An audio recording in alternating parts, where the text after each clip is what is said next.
Commissioner Tate. Thank you, Mr. Chairman. As commissioners of the Federal Communications Commission, we often face serious, far-reaching, and sometimes contentious decisions affecting this nation. While I always strive to seek consensus with my colleagues, I know that there will be some times when consensus is simply just not possible. While I respect my colleagues, Commissioners Adelstein and Copps, and value your heartfelt beliefs, I think that today we must agree to disagree. Today is one of those days. I believe that the process that we have engaged in over the past year and a half has been open, transparent, and thorough. It has been a true example of our vibrant democracy and our values at work. Others, of course, may disagree. While I think that we would all prefer to be part of a unanimous decision, I do not believe that waiting any further would have resulted in any further agreement. In its 2004 remand, the Third Circuit affirmed the power of the Commission to regulate media ownership. In addition, Congress requires that the Commission undertake a review of our media ownership rules every 4 years. The Third Circuit also made clear that the FCC must not simply be a revolving door of notice and comment. We must act to fulfill our obligations, to monitor the effect of competition and make appropriate adjustments to its regulations. In this order, we conclude our 2006 quadrennial review and respond to the Court's remand of our 2002 biennial review. I wish that I had time to truly capture and describe the wonderful places that we visited and the thousands of citizens who lined up to speak to us, from California to Maine, Chicago to Florida, Pennsylvania to Tennessee. We literally traveled from sea to shining sea. In several cases, we ended up staying till after midnight in order to accommodate all those citizens who took time to sit through hours of public testimony. These lengthy hearings provided an opportunity for thousands of American citizens to have unprecedented access to a governmental body about the role that media plays in their lives and their opinions regarding media ownership. Over my 20-plus years of public service at all levels of government, I can't remember a single time that an agency expended this much institutional energy and investment on an issue, or was this open and thorough regarding a matter of public interest. We invited comment not only from the general public, but also from expert panelists of economists, TV, radio, and film producers, musicians, directors, professors, university and law students, small and large TV and radio broadcasters, and community and nonprofit organizations. During the roughly year and a half of these ongoing hearings, we did arrange for 10 media studies by experts, preeminent economists, academics, and researchers. We also released all of those studies for public comment, as well as peer review by unaffiliated experts. 4 of the studies were peer-reviewed by multiple reviewers. In addition to the formal process, I also felt it was important to get out and seek firsthand knowledge regarding both the challenges as well as the exciting innovations facing broadcasters and newspapers. I toured large and small media outlets, local broadcasters, network affiliates, and newspapers.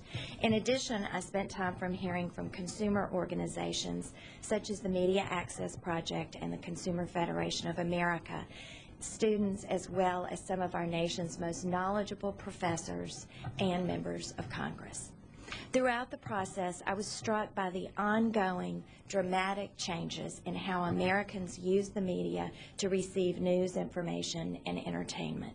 Increases in broadband penetration have transformed the Internet into a viable platform for streaming full-length video programming, with more content moving online daily. And our mobile phones now provide us with stock quotes, email, and news updates from sources locally as well as around the globe. With the multiplicity of sources now available at the click of a button, the historic concerns underlying the newspaper broadcast cross-ownership ban would seem to be alleviated. Many academics and professionals note that developments since the Commission last reviewed its rules show that the diminishment of mainstream media power over information flow is real. This only will continue as the Internet and other communication networks develop. The diminution in the power of old media enhances the need to permit exploration of the synergies of limited cross-ownership. The Commission must ensure that our rules do not unduly stifle efficient communications that are likely to preserve or even increase the amount and quality of local news available to consumers via these outlets. As we traveled across America, one of the most prominent concerns that we heard was with regard to radio consolidation. This was especially true at the hearing that we held in my hometown, Nashville, Tennessee, or Music City, USA. While best known as the home of country music, Nashville is the #2 video production locale in the country, second only to LA, and is the home of some of the world's greatest songwriters and musicians. It provided an appropriate forum to take a look at how ownership affects artists and their art. I want to especially thank all of the Tennessee public officials, Belmont University, and so many of the Nashville stars who participated in our hearing: Naomi Judd, Big and Rich, George Jones, Dobie Gray, and my good friend, the late Porter Wagner.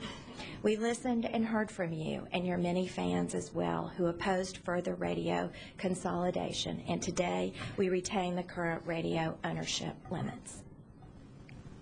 For those who are concerned about radio consolidation, it's important to note that the industry has recently seen a number of radio giants engaging in significant divestitures. Many companies, from Clear Channel to ABC, Intercom, and CBS, have divested or have filed applications to divest hundreds of stations over the last few years.